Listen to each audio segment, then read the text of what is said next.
So what I want to do right now is offer some guidelines, suggestions, some hints, some things that have worked well for me regarding one of my favorite forms of sculpture, and that is assemblage. Assemblage is the creation of a significant work of art through finding items and looking for items and assembling them. It's much like a three-dimensional collage. So what I wanted to do is talk about some of the methods that I employ, some of the artists that I really appreciate, and talk about some typical areas where people first starting assemblage will make what I would consider going down some wrong paths or making less effective art because of what they are choosing to do. So let's start with that.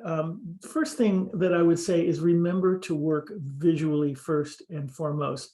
There's a great artist who makes profoundly meaningful artwork named Richard Notkin, who makes, you should look him up. He works in ceramics, and he makes beautiful little teapots and all kinds of things, but all of them have profound social political content and meaning, and he's a great inspiration and a fabulous artist. And one of the reasons he's been so successful and his work has moved around the world is because, as he says, you can talk about anything you want as long as you're making very good art. And what he means by that is that the work is impeccable in its craftsmanship, in its composition, in its use of technique. Everything that he's doing is refined, and there are no compromises. Everything is fully considered, and that's a really important idea. Fully considered means you stick with it. You check every square inch of the piece. You don't make any compromises, and you look at something. If you can make it better, you make it better. You look at something, and if it is not working, you get rid of it or you overlay it with something else. That I follow Richard Notkin's idea that if you want to make good art, if you want your artwork to have some impact and be taken seriously, you really have to strive for excellence. So the first step that I would take, and I'll show you some examples at the end of this little video, the first step that I would suggest is that you stick with the visuals, that you stay, how does it look? How does it, if I take this piece, I'm going to just take an example here. Here's maybe I want to use this fiberglass here that I found walking on a hike. This is a big panel of fiberglass, and I want to use a section of this. I don't know, cut a piece of this yellow. Where does it look best? Should it be a vertical? How about a horizontal, or does it make sense as a diagonal? And what if I overlay something, or I just hide most of it and just part of it peeks through? How is it going to look? And I move things around, and I'm thinking about aspects of 3D design. I'm thinking about direction. I'm thinking about geometry versus organic. I'm thinking about positive, negative space. And I'm looking at how things look, and mostly I'm looking, it's an iterative process. That means I try something, how does it feel? Does it feel better if I move it a little bit? Does it feel worse? Does it seem to improve if I add something or if I take something away? So it's all iterative. That's what I'm doing, is so I am looking at this idea of iteration and of listening to that inner part of you that knows what's working. There's a part of you that really does know what is better and what could be improved. So stay with the visuals. That's really, really important. And also one of the problems that happens a lot of times is you have to be careful about trying to tell a story or having a narrative. You can have a narrative, things can have meaning, but if you don't stay, as Richard Notkin says, first make good art. If you don't stay with the visual components and the technical aspects, if you can't bring some wonder and astonishment into what it looks like, it's a visual art. So going straight for the meaning A lot of times what happens in the beginning, if you're trying to tell a story or a narrative and you're new at this, you'll just say, oh, well, this tape means that everything holds together, so I'm going to put this roll of tape on here. No one knows what that means. It's just a important component to get a foundation of solid visuals before you move on to trying to put a story.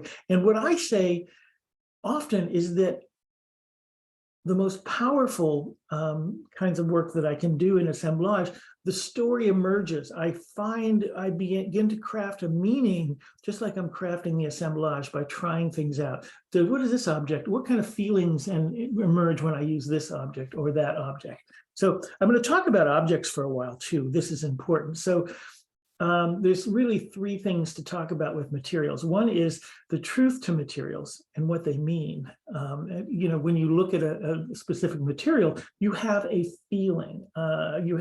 You sense what a material is and what it means, and how you relate to it. So, for example, you sense that when I use this, I talk about this. You can feel, well, this is hard plastic. And you have feelings about, it's petrochemical and it's brightly colored and it's synthetic, and you can get all those feelings from it. This is a wire mesh. And this is kind of an intriguing, I use a lot of mesh, much the way a painter would use wash. Like if I'm working on all kinds of elements, I might use a mesh and go across the piece, and that unites several pieces without obscuring them completely. I can use it, and if you see where it's folded over, it actually starts to create deeper shadings and darker qualities. So you can see that in the mesh. So that's that. So mesh has some associations with it. It could be a screen, it could be a cage, but it's also metal, so it feels sturdy, solid, present. Rusted metal has a quality to it of time and erosion and the forces of nature working on something through time. So this is an old rusted pipe. Now, all the things I've shown you now, the fiberglass, the mesh, the pipe, these are what I would call low profile materials. And most of the assemblage that I do, at least initially, is built off of low profile materials.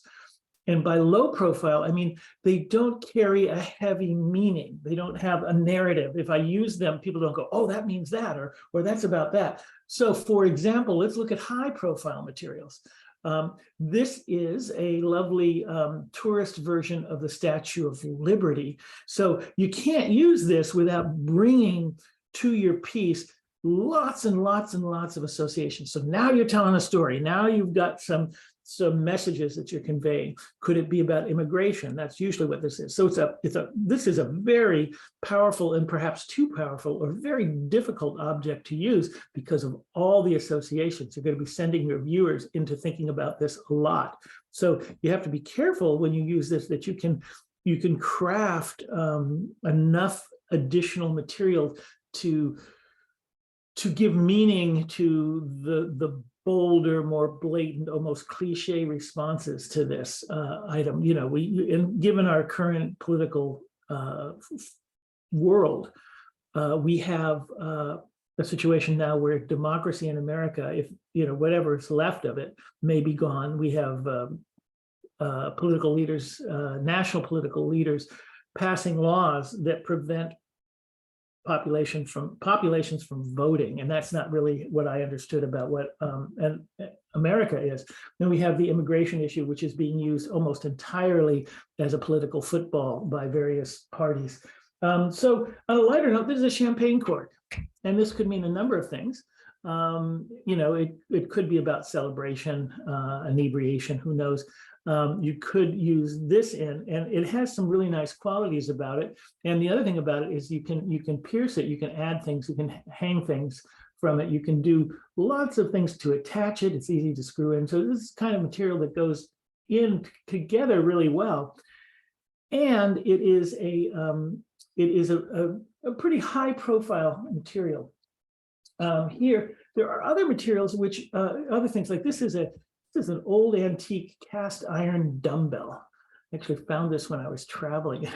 Liked it so much I brought it back in my luggage, which is pretty. I mean, it's what 10 pounds. I don't know. It's really heavy, and it's solid. It has all the qualities of materials that I like. The solidity. I like the feeling of it. I like the texture of it, and then it has lots of meaning. Not only because it's talking about like the human body and strength, but it's also talking. It's called a dumbbell, so it has some associations there.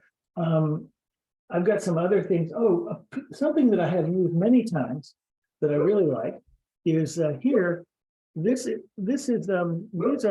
wishbones, and I collect them and then use them on occasion. There's turkey wishbones. This is a turkey wishbone. Every Thanksgiving I get at least one of these, and chicken wishbones, which I've used very effectively in some sculptures.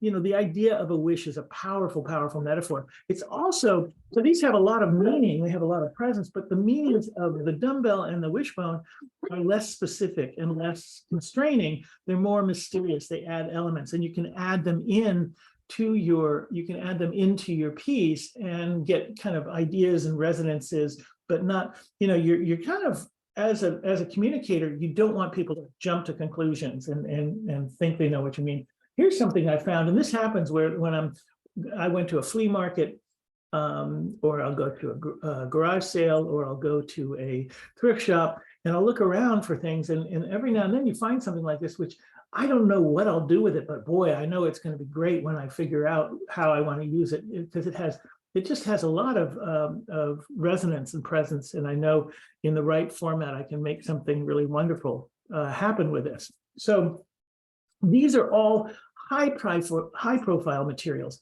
So a lot of times, and I'll show you some examples, you can also look in YouTube for some videos I've done on assemblage, where I talk about how I make my assemblage, and you'll see some examples of low profile versus high profile. Those are some examples of those. And I often will build up, as I say, with low profile materials, and then see how I can begin to incorporate some of the high profile materials, but rarely can I use more than a few. So another concept that's really important is to put things together really, really well, right? And that means that you can glue it, you can screw it, you can nail it, you can bolt it, but it has to hold together. This is a work of art. You're going to send this off to a gallery or a museum, pack it up, move it on. You want it to show up in the same condition that you sent it. And so you have, you know, it's not just, you know, you can't just put something on top of it and say, okay, that's, it needs to hold together. It needs to be really assembled. So that's what an assemblage is. I do recommend looking at other artists and trying to understand. Every artist has an approach to assemblage. It's almost as personal as someone's handwriting. George Herms is really worth looking at. He is a master of what I would say are the,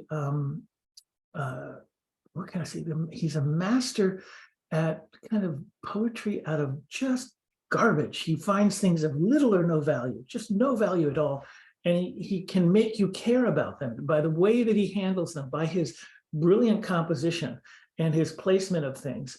He creates a sort of venerable environment for these things. And I just love looking at them, and I really want to live with them. And people should want to live with what you do too.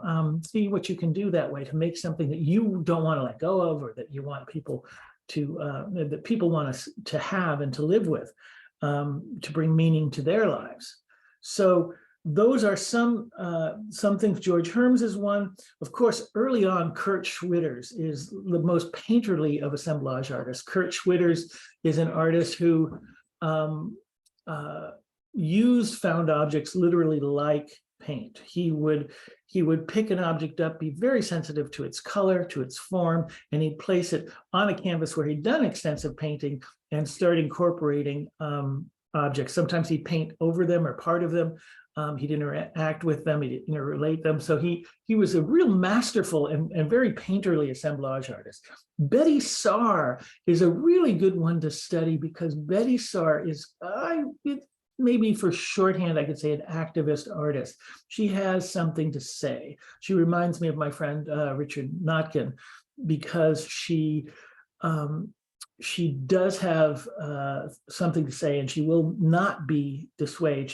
She's talking about the trials and tribulations of African American society. She's talking about slavery. She's talking about the challenges of the African American life.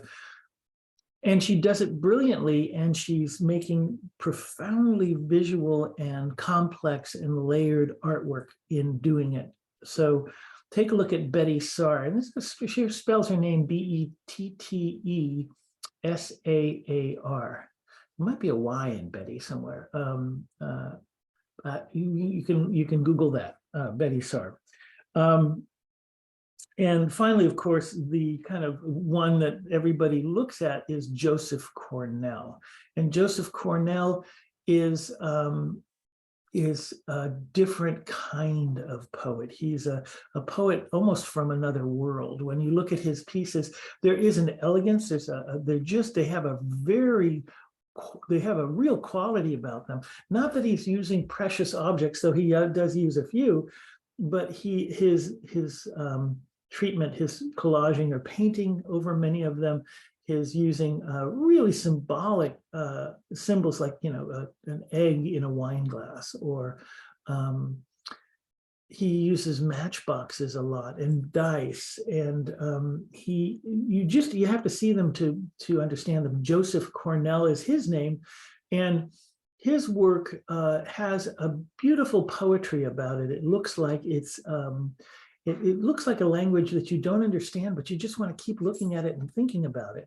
And I really recommend you look at him. He's probably the most imitated assemblage artist.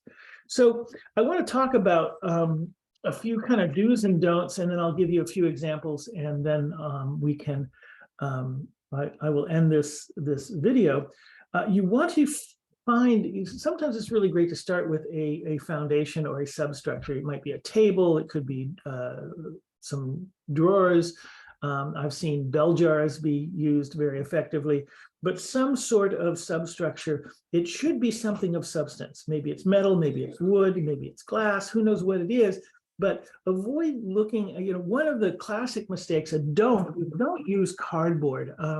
Sometimes my students will use a cardboard box to start their assemblage. And what does this say? Remember, all materials send you messages. They send you feelings. They send you have a reaction to every material. And when you see a piece of cardboard, you think, oh, that's no value. That's throwaway. That's recycle. That's nothing of value. And my first thought is, boy, they don't really care much about this. So you really want to establish right out. Maybe it's I see a lot of people using old antique artist boxes, these wooden boxes that are hinged, or you can use an old toolbox. I've done that successfully, and you can even just take half of it and use just one part of it. You can use a combination of these things. You can use an old medicine cabinet, or you can use lunch boxes, those old metal lunch boxes. There's so many different ways to get started. You can build your own wood substructure as well. But do avoid using cardboard boxes. And remember, an assemblage is not a memorabilia shadow box. It's not, oh, this happened to me. Here's a photograph of me with my parents when I was a child. Oh, this is not assemblage. This is a memorabilia shadow box or something. We're making a work of art that is going to touch and be meaningful to anybody who looks at it with real serious contemplations. People who know how to appreciate will be rewarded for their efforts. And it's just not just about, things you like or things that you, shadow box. These are things that I see a lot of times in my beginning students' work. So let's see.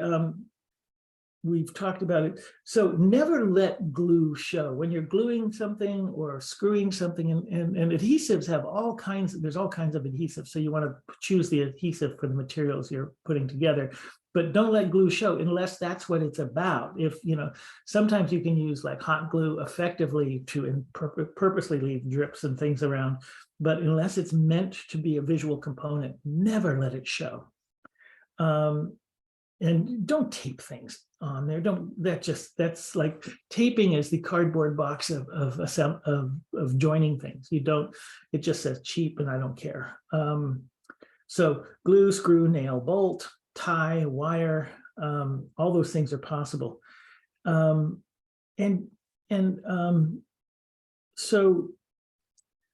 you want to let meanings and feelings emerge as you arrange the colors and the forms of these objects, and you put them in various relationships. Something will start to emerge that you care about, and let feelings and emotions and meanings just emerge. Don't force them, and don't just add things and declare, oh, this means this. I see so many works of art where someone is saying, oh, let's see, this dollar bill means that money is the root of all evil. Well, no, it doesn't. It's dollar bill. And people look at it and say, that's a dollar bill.